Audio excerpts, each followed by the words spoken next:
Ladies and gentlemen, it is my great pleasure to welcome today Mr. Jean-Claude Marcour, President of the Conference of European Regional Legislative Assemblies, in short CALRE, and President of the Parliament of Wallonia in Belgium.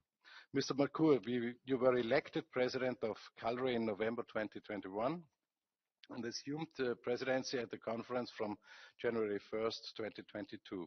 The long-standing partnership between CALRE and the Congress, based on a cooperation agreement between us, has seen many successful initiatives that promoted sustainable development and strengthened regional democracy.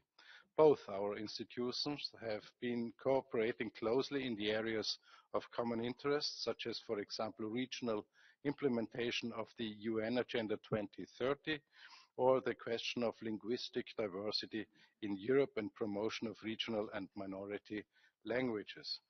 In December last year, I had the honor of addressing the plenary assembly of CALRE at the priorities of further cooperation between our institutions, and we would be very interested to hear your vision of priorities for CALRE. It has been a good tradition for CALRE presidents to address this chamber, and we look forward to keeping up this tradition and pursuing our cooperation under your leadership. Mr. Marcour, the floor is yours. Merci, Monsieur le Président. Monsieur le Président, cher Monsieur Sonderegger,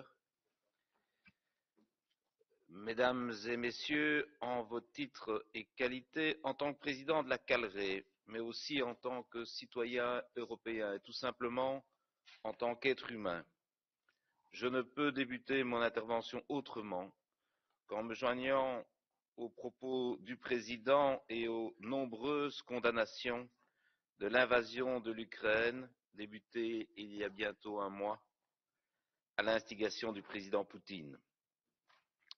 Une guerre qui prend les allures les plus indignes, alors que nous constatons des destructions d'écoles et d'hôpitaux, alors que des civils, dont des enfants, pris au piège, alors aussi que des élus sont enlevés. Cette crise est l'occasion historique de réveiller et de réaffirmer avec vigueur nos valeurs. Des valeurs qui s'incarnent évidemment dans la Convention européenne des droits de l'homme, pensée dès l'été 1949 par plus de 100 parlementaires, dans la ville qui nous accueille aujourd'hui, mais aussi dans les pratiques de coopération politique, économique et culturelle que celle-ci promeut. Celles-ci prennent corps dans des actes extrêmement concrets et forts, comme l'exclusion récente de la Fédération de Russie du Conseil de l'Europe. Votée à l'unanimité des membres, elle illustre évidemment l'isolement dans lequel s'est plongée la Russie par sa conduite et ses violations des droits humains et du droit international humanitaire commises en Ukraine, mais aussi l'unité des pays de l'Europe géographique autour de ces questions fondamentales. À l'instar d'autres sanctions adoptées par d'autres acteurs, cette exclusion porte malheureusement préjudice aux citoyens russes, en les privant d'un recours juridictionnel d'autant plus précieux que la confiance dans l'impartialité du système juridictionnel de leur pays peut faire défaut, et alors même que les arrestations de manifestants anti-guerre se multiplient. Mais cette exclusion acte surtout le gouffre qui sépare actuellement le régime de Vladimir Poutine des exigences de démocratie et de respect de l'état de droit qui sont défendues par le Conseil de l'Europe, en ce compris son congrès des pouvoirs locaux et régionaux, mais également par l'institution dont j'ai l'honneur d'occuper la présidence pour cette année, la Conférence des assemblées législatives d'Europe, en abréviation la CALRE. En effet, depuis 25 ans, la CALRE, par ses statuts et son fonctionnement, s'inscrit résolument dans ses valeurs démocratiques. Défense du parlementarisme et de l'état de droit, en réglant la focale sur l'expérience régionale. Ainsi, elle constitue une chambre ouverte de discussion, de partage, de coopération. Elle permet aux élus de diverses assemblées régionales jouant un rôle majeur dans le quotidien des citoyens d'échanger leurs expériences dans des domaines clés tels que le renforcement de la participation et la responsabilisation citoyenne, l'impact des outils du numérique sur nos démocraties et leur fonctionnement, la gouvernance multiniveau, les inégalités en matière de santé ou encore les politiques de migration. En réunissant des sensibilités aussi diverses que celles des 72 assemblées membres et de leurs 220 millions de citoyens, elle a pour vocation de peser sur le niveau européen dans la résolution de défis qui impactent le quotidien des citoyens, dont nous désirons assurer la meilleure représentation et la défense des intérêts légitimes. À ce titre, la CALRE et le Congrès des pouvoirs locaux et régionaux du Conseil de l'Europe entretiennent d'évidents points de convergence. Le renforcement de la démocratie régionale et des collectivités locales, composante essentielle de la démocratie, et la recherche et le développement de collaborations qui ont vocation à permettre le développement économique et social dans un contexte d'interdépendance et de respect de l'état de droit. Je me réjouis de rappeler ici l'accord de coopération entre la CALRE et le Congrès des pouvoirs locaux et régionaux signé en 2010. Il fonde une collaboration entre nos deux institutions sur une base régulière. Cette coopération permet notamment l'adoption de mesures complémentaires dans leurs actions respectives. À cet effet, des réunions entre les présidents du Congrès et de la CALRE s'organisent au moins une fois par année. En tant que président de la CALRE, je formule le souhait que la coopération de la CALRE et le Congrès soit la plus fructueuse. Je souligne à quel point la combinaison des efforts est indispensable pour la résolution des défis qui s'annoncent. À ce titre, le programme de travail sur base duquel l'Assemblée plénière de la CALRE m'a élu à la présidence comporte en synthèse 3 axes.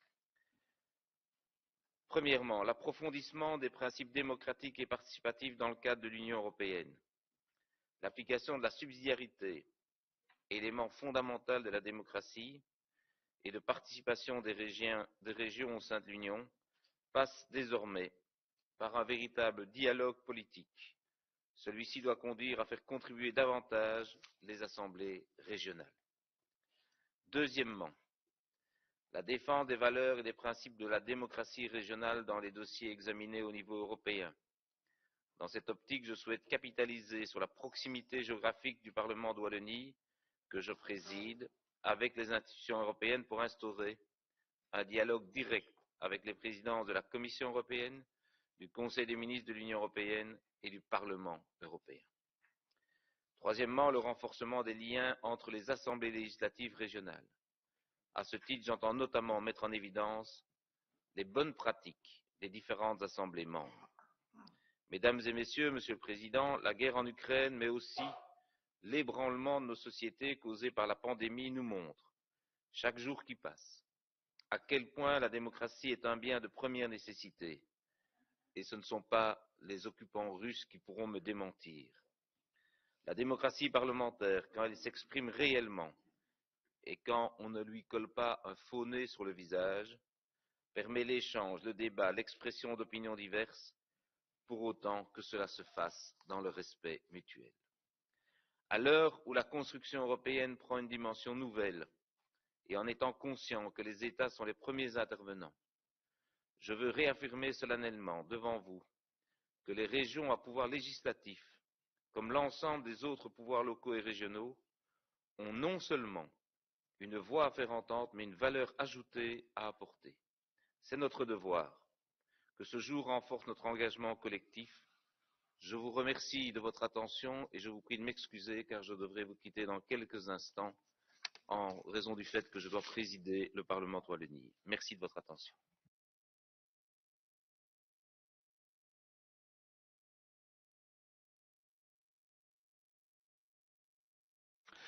Thank you, Mr. Marcour.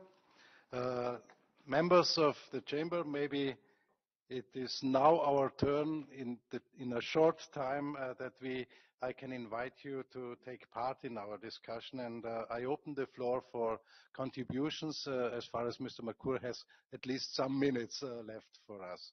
Are there any interventions? Does anybody wish to speak or have a question? Please, Karl-Heinz Lamberts. Oui, merci beaucoup. Je voudrais simplement souligner l'importance qu'a aussi pour notre Chambre cette dimension des régions à pouvoir législatif.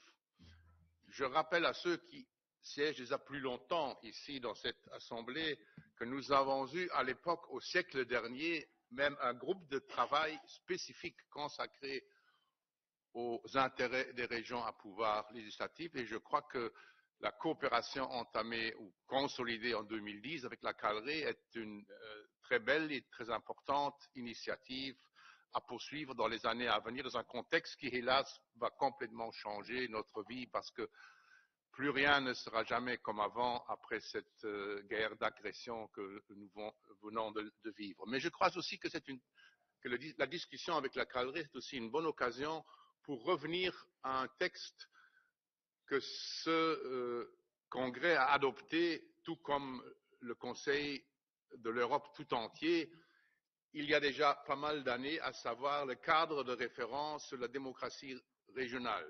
C'était le résultat de la tentative, hélas, échouée de faire une véritable charte de l'autonomie régionale. Et je crois que nous devons, en tant que Congrès et particulièrement comme Chambre régionale aussi, revenir encore une fois sur ce projet parce que je crois que cette dimension est aujourd'hui plus importante que jamais et en l'approfondissant ensemble avec la CALRE et les assemblées régionales à pouvoir législatif qu'elle regroupe, c'est une très bonne opportunité.